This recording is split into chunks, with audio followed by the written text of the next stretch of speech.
네, 오늘 말씀은 하나님의 권능에 대해서 권능이 파워거든요. 능력이라고도 하고요. 힘이기라고도 하고요. 하나님께서는 권능입니다. 그 권능에 대해서 말씀을 전하도록 하겠습니다.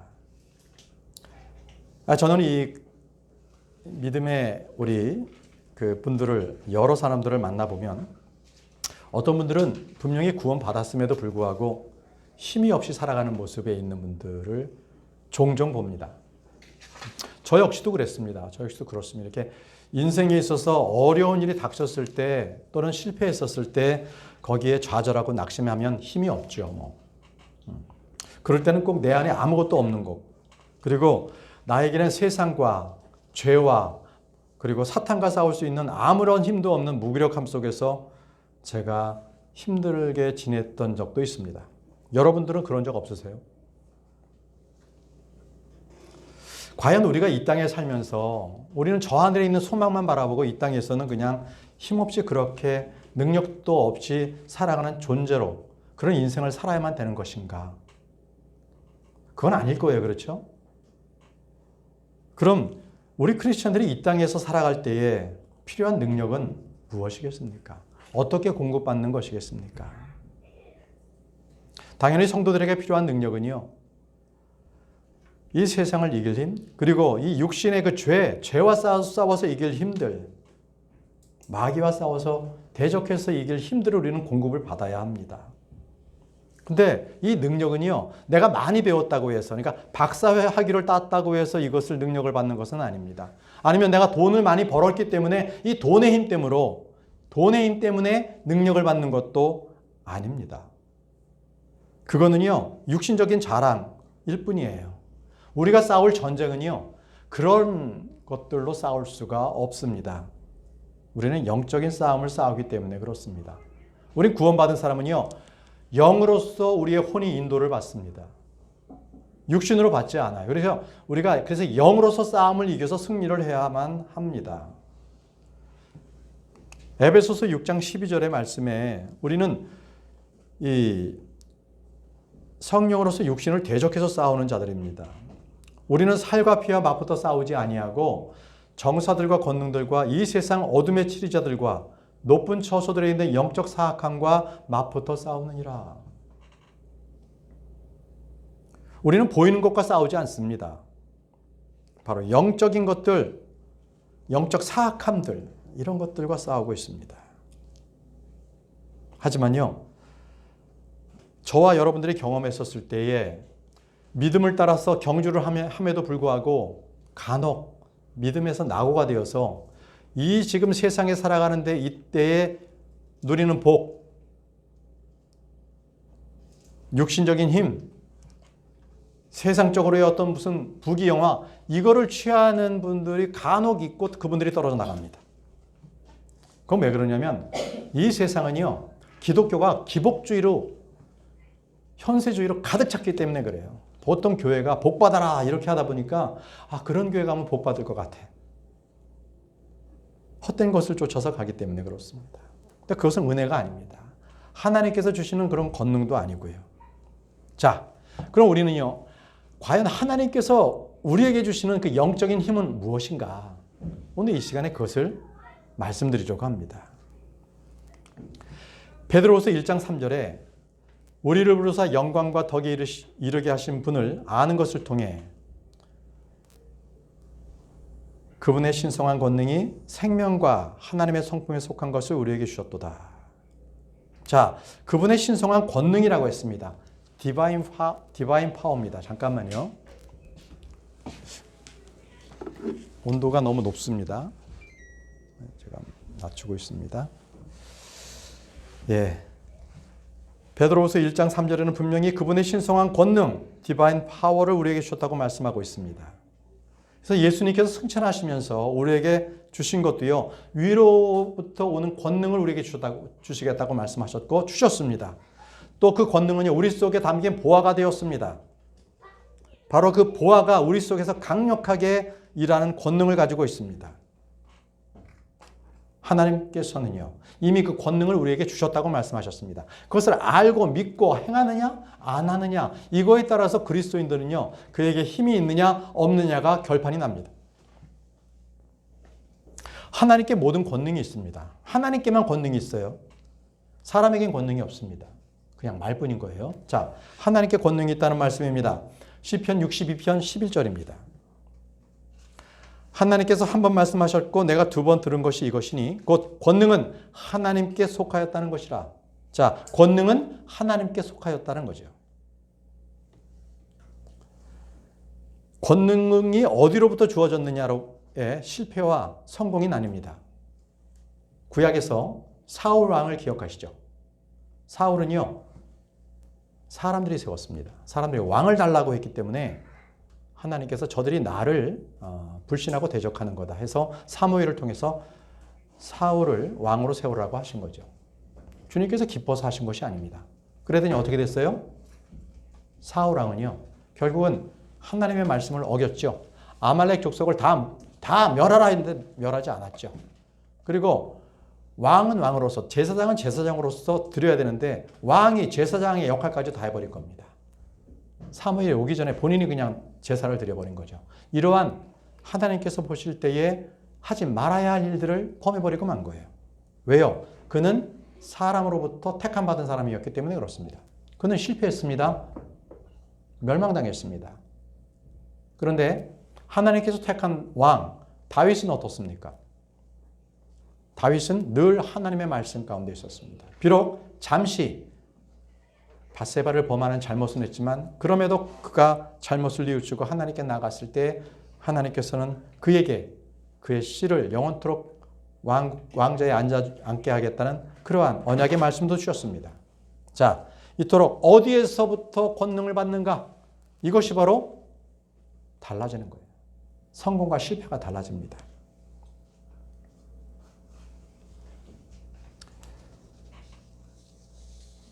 하나님은 권능이 있으십니다. 하나님께서는 생명이든 사망이든 부활이든 모든 권능을 가지고 계십니다. 그래서 이 권능을 가지고 계신 주님께서는요, 단지 육신적인 물리적인 힘만이 아니라 그 외의 모든 권리와 권한을 다 가지고 계십니다. 그래서 주님은 모든 것을 할 수가 있고요. 또 주님은 원하시는 대로 살릴 수도 있고 죽일 수도 있습니다. 세울 수도 있고요. 파괴할 수도 있습니다. 그것이 주님께서 가지고 계신 합법적인 권한이고요. 주님은 이것을 우리 사람들에게 주셨습니다. 이 땅을 다스리라는 그런 권능을 주셨는데 첫 번째 아담이 죄를 지음으로 말미암아 그 권능을 잃어버렸죠. 마귀에게 빼앗겨버렸습니다. 지금 이 세상은 마귀의 세상입니다. 그러나 이 세상에서도 주님께서는 교회를 거룩하게 구별하셔서 바로 여기서 우리가 하나님을 경배하고 하나님을 만날 수가 있게 된 것입니다. 누구든지 하나님을 따른다. 그러면 그는 하나님의 사람이 되는 거예요. 하나님의 법대로 살게 되는 거죠. 그러나 마귀의 권능 아래 있으면 그는 마귀의 죄의 소욕대로 살게 됩니다. 이것이 바로 누구를 따르느냐에 따라서 나뉘어지게 되는 것이죠. 사람이 말을 해도요, 그건 권능이 없다라는 것은 뭐냐면 말을 한 뒤에는 그 뒤에는 힘이 없습니다. 그래서 주님께서 우리 하나님께서 말씀하시는 것은 분명한 권능이 있음에도 불구하고 이것이 이루어지기 때문에 그러나 그렇지 않는 말만 떠드는 것을 우리는 뭐라 그러냐면 종교, 철학이라고 합니다. 왜냐하면요, 거긴 권능이 없기 때문에 그래요. 하나님께서 우리에게 거짓말하지 마라 이렇게 했다면요, 분명히 거짓말하지 않도록 우리가 거짓말을 싫어하는 마음을 우리에게 주십니다. 그리고 거짓말을 우리가 정말 안 하게 정말 마음을 지켜주시고 인도해 주세요. 이게 권능이에요. 그냥 말만이 아니라 그게 행할 수 있도록 주님께서 그 과정들도 주님께서 지키시고 힘을 주신다는 거죠. 이게 권능입니다. 근데 우리가 살고 있는 이 현대에는요, 이 교회들에는 권능이 없어요. 말씀이 선포됨에도 불구하고 권능이 없습니다. 왠지 아십니까? 사람들이 듣기에 좋은 거, 사람들이 들어서 가려운 귀를 이렇게 후벼줄 수 있는 그 정도의 그러한 인문학적인 얘기만 하고 있는 거예요. 그렇기 때문에 거기는 하나님의 말씀이 없어요. 권능이 없는 겁니다. 권능이 없습니다. 잘못된 것은 잘못됐다라고 해서 그 죄에 대해서 지적해야 되는 게 바로 하나님의 말씀이고 바로 교사의 역할이고 목자의 역할입니다. 근데 그렇게 하지 않아요. 죄가 강단에서 설교되는 것이 예전부터 많은 교회들에서는 없어졌습니다. 그저 성도들에게 감동을 주는 것에 족하는 거죠. 그러나 우리는 이 시간에는요, 주님께서 주신 그 권능, 바로 그것이 어떤 것인지 우리는 그것을 알기를 원합니다. 사도 바울이 이제 기도했습니다. 에베소서 1장 19절에 그분의 강력한 권능의 활동에 따라 믿는 우리에게 베푸신 바, 그분의 지극히 큰 권능이 어떤 것인지 너희가 알기를 원하노라. 너희가 알게 하시기를 원하노라. 주님께서는 우리가 그 권능을 알기를 원하시는 거예요. 그래서 저와 여러분들은요, 이미 권능을 받았습니다. 무슨 권능이 있느냐고요? 우리는 이제부터 그 권능이 어떤 권능을 받았는지 하나하나 우리는 살펴보도록 하겠습니다. 우리는 알아야 돼요. 그래야 권능 있게 살 수 있죠. 자, 크리스천들은요, 다 하나님의 아들들이 되는 권능을 받았습니다. 하나님의 아들들. 여러분 구원받았습니까? 그러면 저와 여러분들은요, 하나님의 아들이 되었습니다. 요한복음 1장 12절에 그분을 받아들인 자들, 곧 그분의 이름을 믿는 자들에게는 다 하나님의 아들들입니다. 이 복수인데 하나님의 아들들이 되는 권능을 그분께서 주셨으니 라고 했습니다. 네, 저와 여러분들은요, 하나님의 아들들이 됐기 때문에 이제는 비록 이 육신으로는 여기서 살지만 우리는 부활의 권능을 있고요. 또 부활하게 되면요, 여러 민족들을 다스릴 수 있는 제사장직도 받았어요. 왕도 됐고요. 이미 우리에겐 그렇게 다 약속된, 내정되어 있는 겁니다. 그것이 바로 하나님의 아들들의 역할이에요. 하나님의 아들들은 권세하고 연관되어 있거든요. 권세하고. 그래서 믿는 자는 누구나 다 하나님의 권능을 받았다는 겁니다. 하나님의 권능을 받았다. 그래서 우리 주님께서 우리에게 주시는 그 권능은요, 죄를 이길 수 있게 하시고요, 육신의 소욕을 이길 수 있게 하십니다. 그리고 세상을 이길 수 있는 그런 힘을 공급해 주세요. 디모데후서 1장 7절에요. 말씀하셨어요. 하나님께서는 우리에게 두려움의 영을 주지 않으시고 권능 주셨어요. 권능. 그리고 사랑과 건전한 생각의 영을 주셨습니다. 여기서 권능을 주셨다고 말씀하시지 않습니까? 그래서 우리 주님께서는 믿고 난 이후에 구원받은 우리에게 주신 게 권능입니다.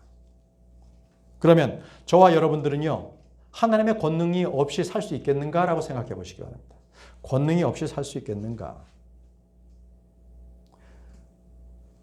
얼마 전까지만 해도 우리 성도님들이 많이 경험하셨지만 감기 걸렸잖아요. 감기 걸리면 그 감기 걸린 것만 해도 이 몸에 힘이 쪽 빠지는 거예요. 힘이 없는 거예요. 예. 하물며 우리가 영적인 힘, 하나님께서 부어주시는 그 신성한 능력을 갖고 있지 못하다면 어떻게 우리가 이 마귀가 통치하는 세상을 의롭게 살 수 있겠습니까? 우리는 살 수 없습니다.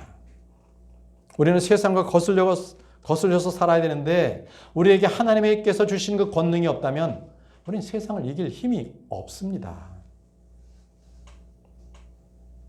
우리는요, 하나님으로부터 그 힘을 공급받아야 되고 그 능력을 주셨다는 사실을 확인하고 믿음으로 취해야 합니다. 고린도후서 4장 7절에요. 그러나 우리가 이 보배를 질그릇 안에 가지고 있나니 이것은 뛰어난 권능이 하나님에게서 나며, 뛰어난 권능이 하나님에게서 난다고 했습니다. 권능이 하나님에서 나고 우리에게서 나지 아니하게 하려 함이라라고 했습니다. 여러분, 우리는 주님께서 주신 뛰어난 권능을 의지하십시오. 그리고 바로 주님께서, 성령께서 주시는 그 지혜를 의지해서 산다면 우리의 삶 가운데에서는 놀라운 일들이 나타날 거예요. 우리가 믿음으로 취하고서 행하면 주님께서 놀라운 일들을 우리에게 주시고 그 권능으로 충만한 사람만이 승리하는 성도가 됩니다. 열매 맺는 성도가 된다는 겁니다. 자, 그럼 지금부터 크리스천들에게 주신 하나님의 권능에 대해서 한번 살펴보겠습니다. 우리가 이 시간에 그 권능을 믿음으로 취하시기 바랍니다. 자, 우리에게 주신 하나님의 권능 첫 번째입니다. 성령의 권능을 우리에게 주셨습니다. 성령의 권능. 로마서 15장 13절.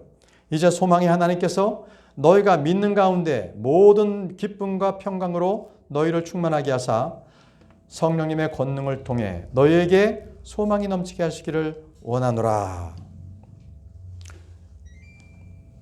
네. 자, 우리 소망의 하나님께서 믿음 안에서 모든 기쁨과 평강으로 우리에게 충만케 해 주시는 겁니다. 믿음이라는 건요, 결코 딱딱하고 이 감정적 체험이 없는 그런 게 아닙니다. 도리어 우리가 십자가를 지고 주님을 따를 때에 그것은 우리에게 힘든 삶이 아니라 도리어 기쁨을 우리에게 가져다 줍니다. 또 주님께서 주시는 이 기쁨은요, 육신적인 쾌락이나 오락에서 주는 것이 아니라 완전한 기쁨을 우리에게 주세요. 그래서 일반 은사주의 교회 같은 경우에는요, 이 감정적인 체험이나 이적을 중시하잖아요. 그렇지만 우리 침례교도들 그리고 성경대로 킹제임스 성경을 믿는 저희들은요, 오직 이성적인 믿음 그리고 성경 공부를 통한 지식에서 하나님의 말씀을 알고 그것을 믿음으로 취함으로써 거기서 기쁨을 누리는 것, 바로 이것이 침례교도입니다. 우리는 교회에서 은사주의적으로 여기 드럼 갖다 놓고 밴드 갖다 놓고 그렇게 안 합니다. 그렇게 해서 사람의 어떤 그 감정을 고조시킬 필요가 없어요. 하나님의 말씀이 우리에게 기쁨을 주기 때문에 그렇습니다. 그게 침례교도입니다. 하나님의 왕국은요, 말에 있지 않습니다. 권능에 있습니다. 우리는 누구나 하나님의 권능, 성령의 권능을 가지고 살아야 합니다. 사도행전 1장 8절에요. 주님은 사도들에게 이렇게 말씀하셨습니다. 오직 성령님께서 너에게 임하신 뒤에 너희가 권능을 받고 라고 했습니다. 너희가 권능을 받고. 주님은 전도의 그 사명을 하기 전에 먼저 권능을 받으라고 말씀하셨습니다. 권능을 받으라. 이게 순서입니다. 권능 없이 말씀을 전할 수가 없습니다. 여러분들께서 주님을 믿고 복음을 마음으로 받아들였다면 이미 성령님께서 여러분 안에 거하고 계십니다. 그리고 주님께서 주신 권능도 여러분들이 받아 누리시는 거예요. 그렇기 때문에 우리에게는요, 남아있는 것은 바로 그 권능으로 충만하다. 그것을 바로 성령으로 충만하다. 이렇게 말씀을 드리는 겁니다. 말씀드린 대로 이 영적 권능은 우리에게 이미 주어졌습니다. 우리는 어떤 일을 하든지 바로 그 권능을 가지고 살아가면 되는데요. 예수님께서도요, 공생의 사역을 하시기 전에 이 권능으로 시작하셨습니다. 권능을 받고 돌아오셨다는 거예요. 주님께서 광야에서 40일 동안 마귀의 시험을 받으셨지 않습니까? 자, 그리고 나서 돌아오신 뒤에는 성령의 권능을 받으셨어요. 누가복음 4장 14절에 예수님께서 성령의 권능을 입고 갈릴리로 돌아오심에 그분의 명성이 주변 온 지역에 두루 퍼지니라. 마귀로부터 시험을 받고 난 뒤, 40일 시험 받고 난 뒤에 돌아오셔서 받으신 게 성령의 권능을 받으신 겁니다. 바로 주님께서 받았던 이 권능, 그게 저와 여러분들에게도 동일하게 필요합니다. 그래서 하나님께서는요, 성도들이 어떻게 우리가 살아야 하는지, 어떻게 하면 믿음의 삶을 살 수 있는지의 그 비결은요, 바로 성령의 권능으로 살라라고 말씀하신 겁니다. 성령으로 충만할 때 우리는 사회생활이나 가정생활이나 교회생활이 원만하게 됩니다. 그렇지 못할 때는요, 우리는 좌절하고 말아요. 힘이 없게 되고 맙니다. 자, 성령으로 충만하라. 이 말씀과 함께 우리에게 주시는 말씀이 바로 그분 안에서 강력한 권능 안에서 강건하라는 거예요. 강건하라. 에베소서 6장 10절 말씀에 끝으로 내 형제들아 주 안에서 그분의 강력한 권능 안에서 강건한 자가 되라. 여러분들에게 강건한 자가 되라고 주님께서 말씀하고 계십니다. 강건한 자가 되라. 연약한 사람들에게는요, 아무것도 맡길 수가 없어요. 몸이 아픈 젊은이에게 국방의 의미를 맡길 수가 없지 않겠습니까? 마찬가지로 영적 권능이 약한 사람들에게는요, 주님께서는 그에게 영적 전투를 맡기질 않습니다. 맡길 수가 없어요. 벌써 마귀에게 딱 사로잡혀 있기 때문에. 그러나 주님께서 주시는 권능은 강력합니다. 우리는 그분께서 주시는 그 강력한 권능 안에서 강건해져야만 합니다. 이제 주님께서 모든 성도들에게 주시는 권능 두 번째입니다. 그것은 바로 복음의 권능입니다. 복음의 권능. 로마서 15장 19절 말씀에 능력 있는 표적들과 이적들을 통해 하나님의 영의 권능으로 이루신 그 일들 외에 그 어느 것도 내가 감히 말하지 아니할 것이기 때문이라. 이로써 내가 예루살렘으로부터 두루다니며 일루리곤까지 그리스도의 복음을 충만히 선포하였노라. 보시면은 하나님의 영의 권능으로 뭐를 했다고요? 그리스도의 복음을 충만히 선포했다고 말씀하고 있습니다. 자, 바울은요, 성령의 권능으로서 자신에게 맡겨진 그 사역들을 충만히 그 복음을 충만히 선포했습니다. 그런데 그는 분명히 말했죠. 그 어느 것도 감히 말하지 않겠다는 겁니다. 그가 하나님의 복음 외에 다른 것을 말한다면 그것은 하나님으로부터 그것을 찬탈하는 거예요. 그 복음을 찬탈하는 겁니다. 오직 하나님께서 주신 권능으로서 그 복음을 선포해야만 합니다. 다른 사람의 말로 복음을 전할 필요가 없습니다. 그렇기 때문에요, 우리는 복음을 선포할 때 언제든지 하나님의 영의 권능으로서 복음을 선포해야 합니다.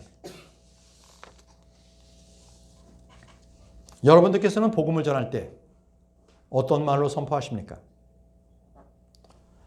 고린도전서 2장 4절에 또 나의 말과 나의 복음 선포를 사람의 지혜에 유혹하는 말로 하지 아니하고 성령과 권능을 실증함으로 하였으니라고 했습니다. 자, 복음을 전할 때요, 나의 지식이나 세상적 지식 가지고 얘기하지 않고 성령님과 권능으로서 실증했다. 다시 말하면 성령님과 권능으로서 그것을 실질적으로 보여줬다는 거예요.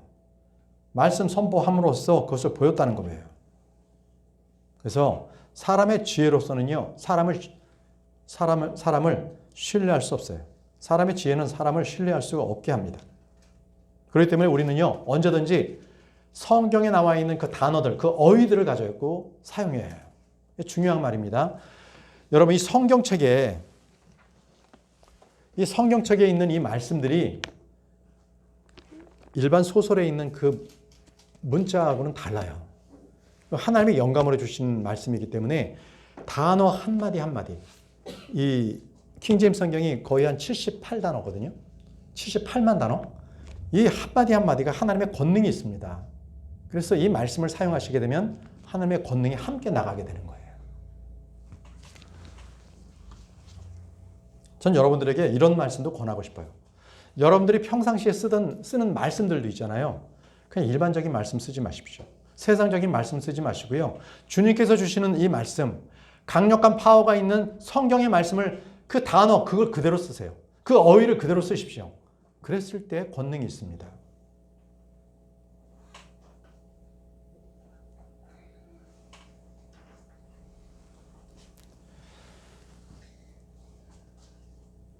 제가 예전에 한 말씀드린 적이 있을 겁니다. 명절 때 이렇게 가족들이 모였을 때 처가의 외삼촌 되시는 그 부부가 계셨는데 그분들은 믿지 않는 분들입니다. 근데 이제 워낙 말이 거라세요. 막 쌍욕이 나오고 이러시니까 이제 말도 안 통하고 이렇게 하는데 그날은 마음에 주님께서 복음을 전해야 되겠다. 이 마음을 또 주셨어요. 그래서 가족들 다 있는 데서 그 거실에서 그냥 복음을 전했어요. 그분들에게 두 분께. 외삼촌 두 분 부부께 제가 복음을 좀 전해도 되겠습니까? 그때 말해보라 그러시더라고요. 근데 그때부터 계속 하나님의 말씀만을 전했어요.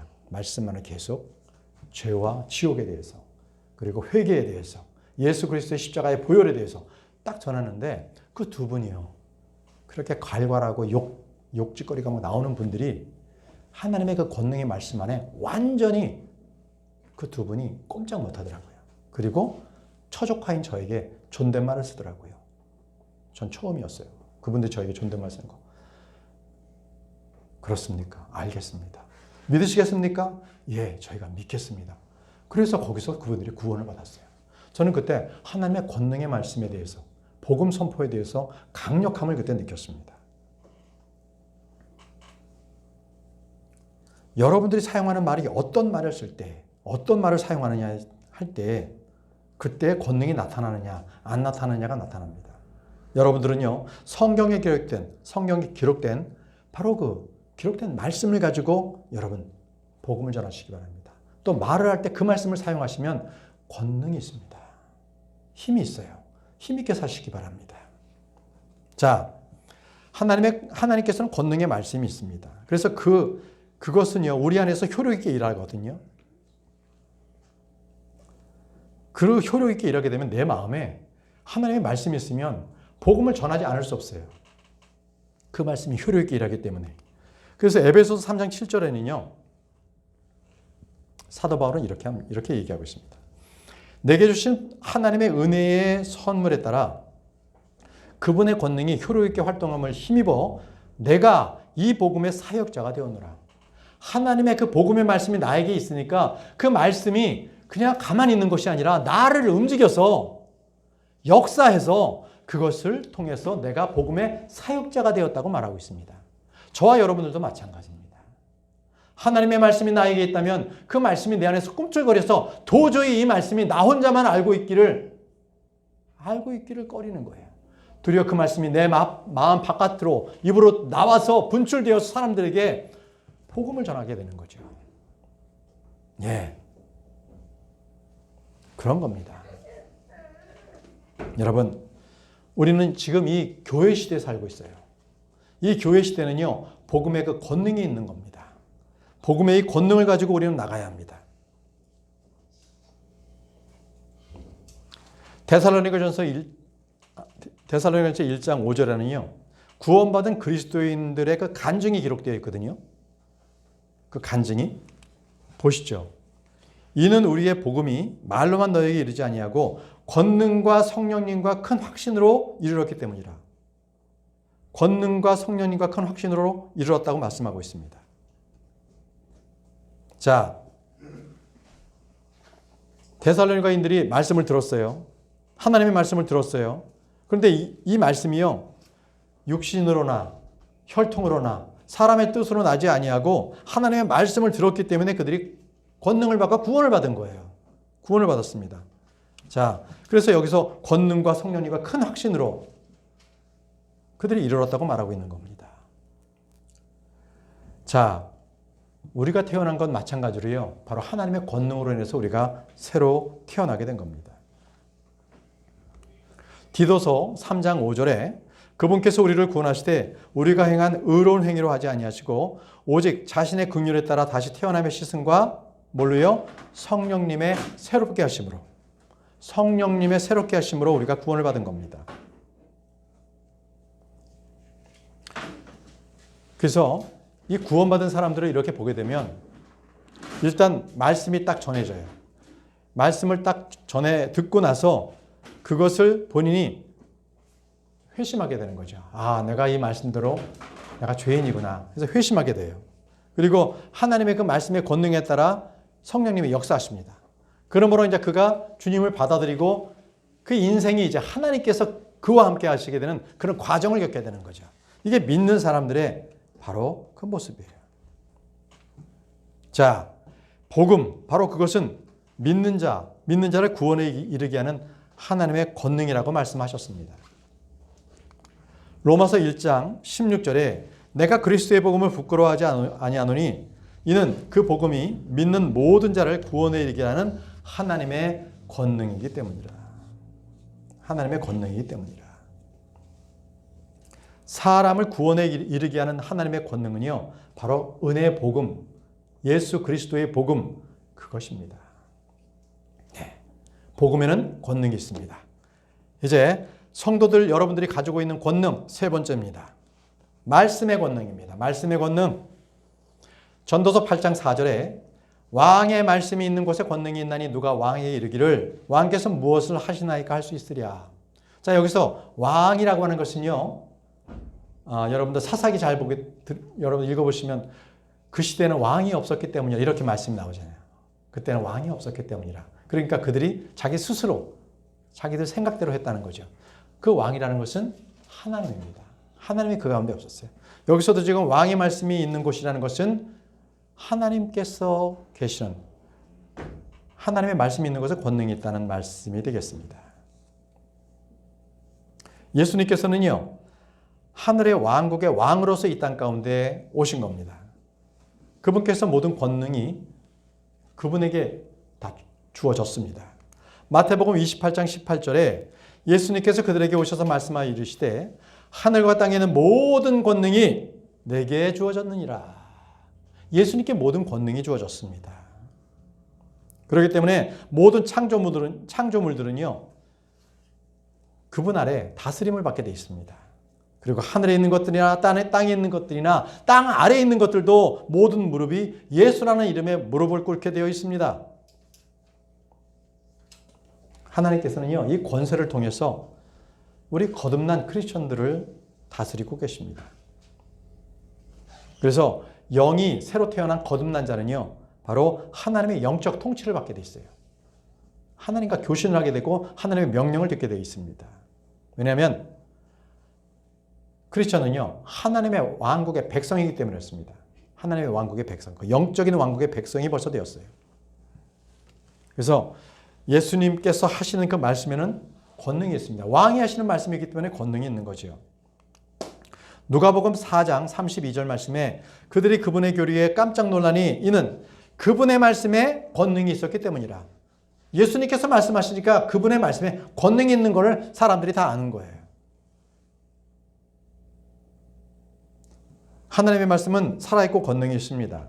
하나님은 자신의 말씀으로 하늘과 땅을 창조하셨습니다. 빛이 있으라 했기 때문에 빛이 있었고요. 그분께서 말씀하셨기 때문에 모든 것들이 존재하게 되었습니다. 지금 있는 모든 것들은 그분의 작품입니다. 어떤 물리학자도요, 결코 밝혀내지 못하는 게 과연 이 물질이, 이 원자가 무엇으로 만들어졌느냐는 거예요. 결국은 물질의 그 안에 들어가 있는 그 조직까지 들어가서는 아무것도 파악하지를 못하고 있는 게 현실입니다. 그러나 우리는 알아요. 저와 여러분들은요, 이 땅과 하늘이 어떻게 만들어진 걸 알고 그것이 어떻게 존재하는지도 알고요. 보시죠. 우리는 일반 세상에서 잘 나가는 사람들, 잘 배웠다는 사람들이 모르는 그런 것까지 우리는 더 잘 알고 있어요. 우리는 지혜가 있기 때문에, 하나님의 말씀을 믿기 때문에 그렇습니다.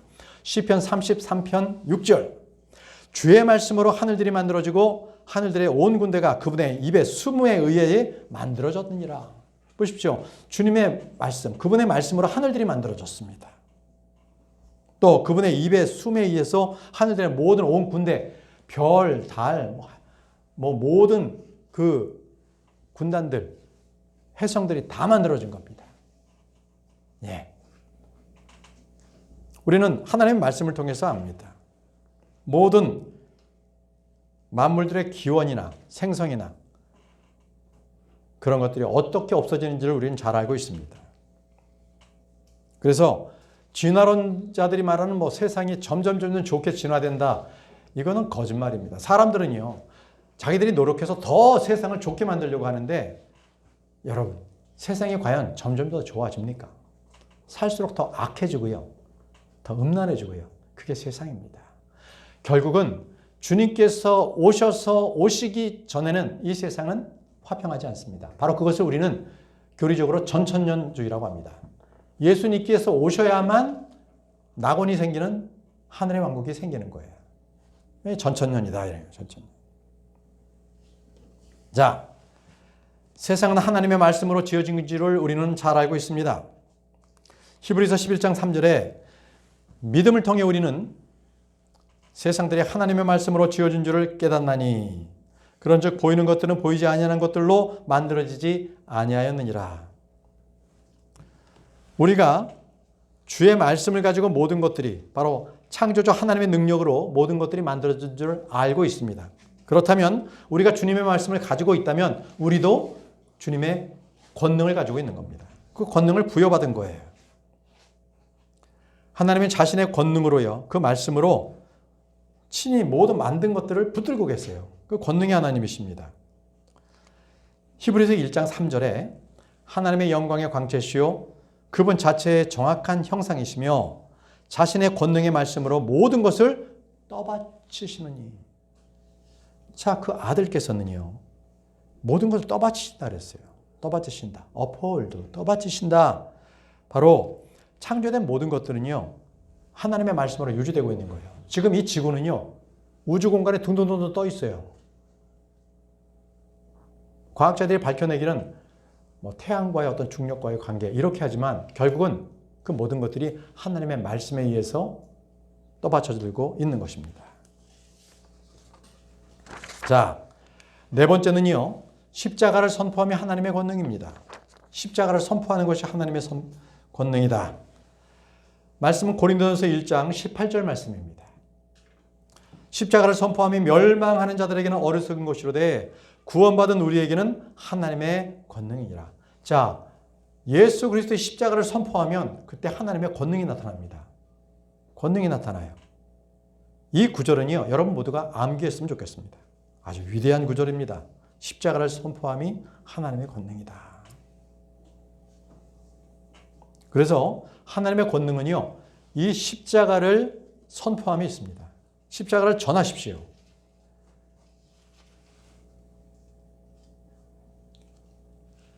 고린도전서 1장 23절에서 24절 말씀에도요, 우리는 십자가에 못 박히신 그리스도를 선포하노니 그분은 유대인들에게는 걸려 넘어지게 하는 것이요 그리스인에게는 어리석은 것이로되, 이렇게 되어 있습니다. 그리스인에게는 어리석다. 자, 먼저 유대인들에게는 걸려 넘어지게 하는 것이 그분이라고 하는 것이 무슨 말씀입니까? 이것은 이제 율법이라는 것은요, 모든 사람이 의롭지 않다, 모든 사람이 죄라는 걸 알려주는 게 율법입니다. 그래서 율법은요, 유대인들로서는 뛰어넘을 수 없는 걸림돌이 되었던 거죠. 그래서 바울이요, 유대인들에게 이 사실을 역설했어요. 자, 너희를 위해서 예수 그리스도께서 오셨다. 너희들이 갈 수 있는, 죄인이 갈 수 있는 유일한 의로운 길은 예수 그리스도 그 길밖에 없다. 이 사실을 깨우쳐 줬어요. 그런데도 불구하고 유대인들은요, 이 가르침을 도리어 장애물로 여긴 거예요. 그래서 유대인들은요, 걸려 넘어지게 한다는 것이 그리스도의 복음이 그들은 받아들이지 않은 겁니다. 또 그리스인들에게는 어리석은 것이로되라고 하는 이 말씀은요, 그리스인들은 십자가가 참 어리석게 보였어요. 그들은 철학으로서 뭔가 사람이 이해하는 것으로만 그들이 만족했기 때문에 그렇습니다. 그러나 우리는 압니다. 그리스도는 바로 하나님의 권능입니다. 그래서 말씀하셨죠. 24절에 유대인들에게나 그리스인에게나 그리스도는 하나님의 권능이요 하나님의 지혜시니라. 예, 여러분, 이 복음 자체에도요, 하나님의 능력이 있습니다. 하나님의 지혜입니다. 여러분 모두가 예수 그리스도를 보십시오. 바로 그분 안에 하나님의 능력이 있는 것입니다. 고린도후서 13장 4절에 그분께서 약하심을 통해 십자가에 못 박히셨으나 오히려 그분의 하나님의 권능으로 말미암아 살아계시며, 우리도 그분 안에서 약하나 너희를 향한 하나님의 권능으로 말미암아 그분과 함께 살리라. 자, 그분께서 약하심을 통해 십자가에 못 박히셨다고 했습니다. 그럼에도 불구하고 그분은 하나님의 권능으로 다시 살아나신 겁니다. 하나님의 권능으로. 여러분, 저와 여러분들도 허약하죠. 약하잖아요. 그럼에도 불구하고 우리는 하나님의 권능을 가지고 있습니다. 이것은 모든 크리스천들은요, 그리스도와 함께 십자가에 못 박혀 있기 때문에 이게 가능합니다. 갈라디아서 2장 20절 말씀이 이렇게 나오죠. 내가 그리스도와 함께 십자가에 못 박혔나니. 예, 그리스도와 함께 십자가에 내 옛사람이 못 박혀 있으면 우리는 권능을 받은 거예요. 새 사람으로서 권능을 받은 겁니다. 그리스도의 십자가는 우리의 모든 애착들, 정욕들, 모든 것들을, 그 육신을 십자가에 못 박혀 버렸기 때문에 이제는 우리는요, 죄의 정욕이 아니라 하나님의 권능으로서 살게 된 겁니다. 갈라디아서 5장 24절에 그리스도께 속한 사람들은 애착들과 정욕들과 함께 육신을 십자가에 못 박았느니라. 예, 이뿐만 아닙니다. 그리스도의 십자가로 말미암아서 세상이 나에 대해서 십자가에 못 박고요, 나 또한 세상에 대해서는 십자가에 못 박혀 있는 겁니다. 이걸 위해서 주님께서 십자가에 못 박히신 거죠. 또 우리 주님께서는 그 십자가의 피를 통해서 화평을 이루어내셨습니다.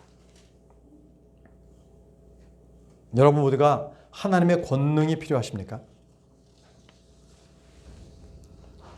우리에게 기적이나 이적을 베풀 수 있는 권능은 없어도요, 나의 자아, 나의 육신, 이걸 처리할 수 있는 힘은 이미 십자가에서 이미 선포가 되었습니다. 우리 모두 다 권능을 가지고 있습니다. 마지막으로 5번째입니다. 우리가 가지고 있는 것은 바로 그리스도입니다. 우리에겐 그리스도가 계십니다. 바로 그리스도가 하나님의 권능입니다. 고린도후서 12장 9절, 그분께서 내게 이르시되 내 은혜가 내게 족하도다.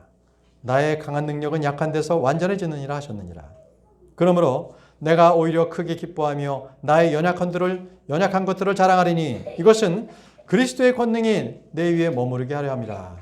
자, 내 은혜가 내게 족하다 하시는 이 말씀은요, 바로 그리스도의 권능이 내 위에 머무르기 때문에 족하다는 거예요.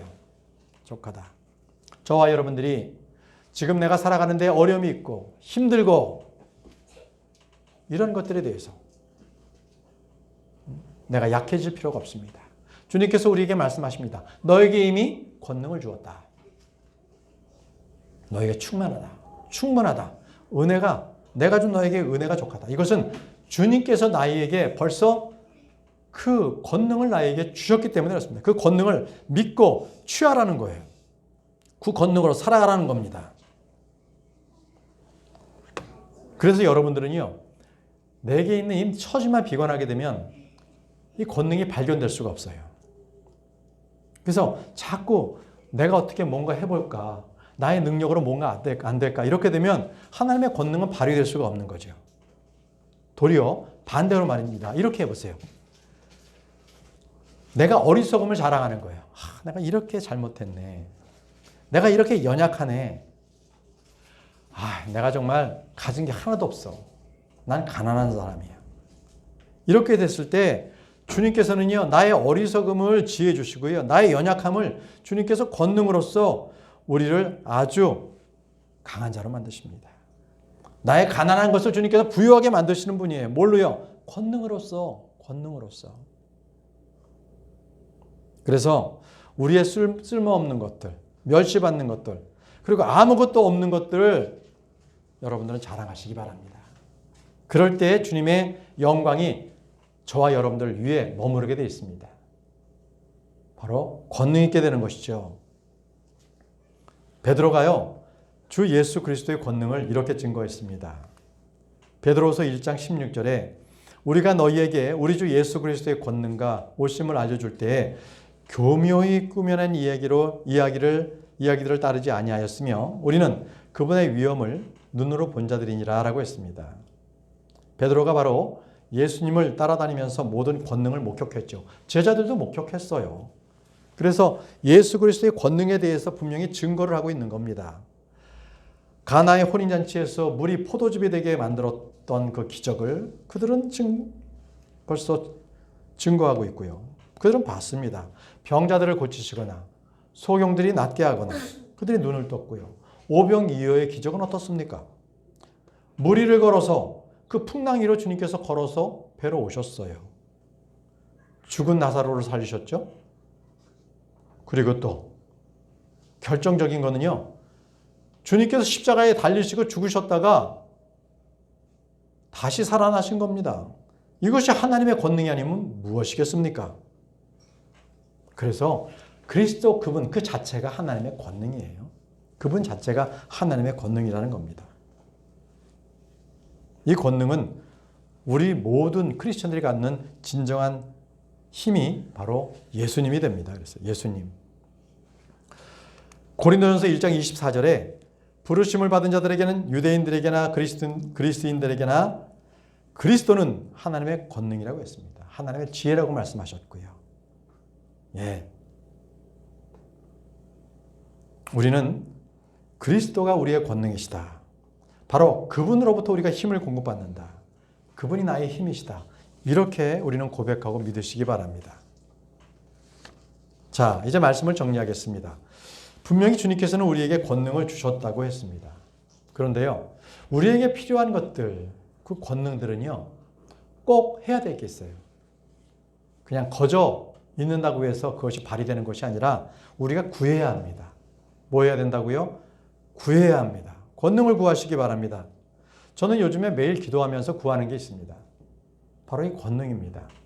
말씀의 사역자가 이 설교를 하는데 하나님의 권능이 없이 내가 가지고 있는 지식으로서는 말씀을 준비할 수가 없습니다. 저는 하나님의 권능을 늘 구합니다. 저에게 채워주십시오. 하나님의 권능을 강력하게 채워주셔서 그 빛되심을 저에게 보여주십시오. 이렇게 하고 말씀을 준비하는데요. 바로 이 구절이 있습니다. 고린도전서 2장 5절에요. 이것은 너희의 믿음이 사람들의 지혜 안에 서지 아니하고 오직 하나님의 권능 안에 서게 하려 함이라. 이렇게 주님께서는 말씀하고 계십니다. 우리는 진리의 말씀과 더불어서 하나님의 권능이 있어야 합니다. 권능이 없으면 아무것도 할 수 없기 때문입니다. 권능을 구하십시오. 그러나 내게 주어진 권능을 여러분 알고 믿으려면 그 권능이 주어지도록 구하십시오. 분명히 말씀하셨어요. 그 권능을 구하라고 말씀하셨습니다. 시편 105편 4절에 주와 그분의 능력을 어떻게 하라고요? 구하라고 하셨지 않습니까? 구하라. 항상 그분의 얼굴을 구할지어다라고 했습니다. 예, 주님께서는 분명히 약속하셨습니다. 구하는 자에게 얼마나 더 좋은 것을 주겠느냐? 이렇게 주님께서는 구하라고 약속하셨죠. 구하면 준다. 여러분, 언제든지 구하십시오. 아침에도, 점심때도, 저녁에도 구하시기 바랍니다. 주님의 권능을 구하십시오. 지혜를 구하십시오. 그렇게 될 때 여러분들은 주님의 권능으로 새롭게 될 수가 있습니다. 우리가 세상에 살면서 세상보다는 우리가 더 큰 권능을 가져야 세상을 이기지 않겠습니까? 마귀를 이기려면 그래도 마귀보다는 더 큰 권능을 갖고 있어야 마귀를 물리칠 수 있지 않겠습니까? 그렇습니다. 우리는 죄에 대한 죄보다는 더 큰 권능을 가지고 죄를 이길 수 있습니다. 여러분, 권능을 구하시기 바랍니다. 여러분, 오늘 들으신 이 말씀들이 있잖아요. 이 말씀들이 늘 말씀드리지만 일반 목회자님들의 설교에 말씀의 3배가 들어있습니다. 어떤 면에서는 여러분들이 이 설교의 3배를 듣는다는 것은 굉장히 큰 역할을, 그 권능 있는 일들을 지금 수행하고 계시는 거거든요. 저 역시도 이 말씀을 거의 일주일에 5일은 꼬박 준비합니다. 왜냐하면 말씀을 계속적으로 함축시켜야 하기 때문에 그렇습니다. 저도 설교 본문의 한 반절만 가지고 여러분들에게 예화 드리고요. 쉽게 설렁설렁 하게 되면 저도 쉽고 듣는 여러분들도 어떤 면에서는 하나님의 말씀이 좀 적게 들어갈 뿐 일반적인 예배를 드릴 수 있을 거예요. 그런데 저는 그렇게 하기 싫어요. 설교 때에 나의 잘남이 얘기되기 싫고요. 하나님만 높여졌으면 좋겠어요. 그렇기 때문에 이 설교 말씀에 있어서 적어도 하나님의 말씀에 함축되어진 말씀들로 여러분들에게 하나님의 말씀을 전하고 싶고요. 그래서 여기저기에 뿌려져 있는 그 하나님의 말씀을 보화를 찾는 심정으로 여러분들에게 이 말씀을 전하고 있는 겁니다. 여러분, 이 하나님의 말씀에 교훈을 얻으십시오. 그리고 강하게 사시기 바랍니다. 강하게. 우리 주님은요, 저와 여러분이 강한 모습으로, 연약한 모습으로 살기를 원치 아니하시고요. 강하게 살아라. 비굴하게 살지 말아라. 떳떳하게 살아라. 결코 사람들에게 흠집 잡히지 않고 거룩하게 살라고 주님께서 말씀을 하십니다. 주님은 분명히 우리에게 영적인 권능을 주셨습니다. 그래서 이 권능은요, 우리 모두가 이 세상을 살아갈 때 능히 얻어야만 하는 것, 죄를 이길 때 얻어야 하는 것, 육신을 이길 때, 마귀를 이길 때 우리가 얻을 수 있는 그 권능을 주님께서 우리에게 주신 겁니다.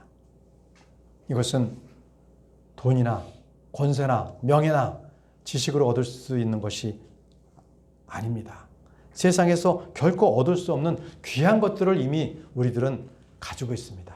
자, 이제 이것을 주님 앞에 이용할 수 있도록 구하시고 이것을 마음껏 펼치시기 바랍니다. 그러므로 우리 한 주간에 주님께서 주신 이 권능으로 우리가 승리하며 살아가시기를 간절히 기원합니다. 다 같이 일어나셔서 찬송가 567장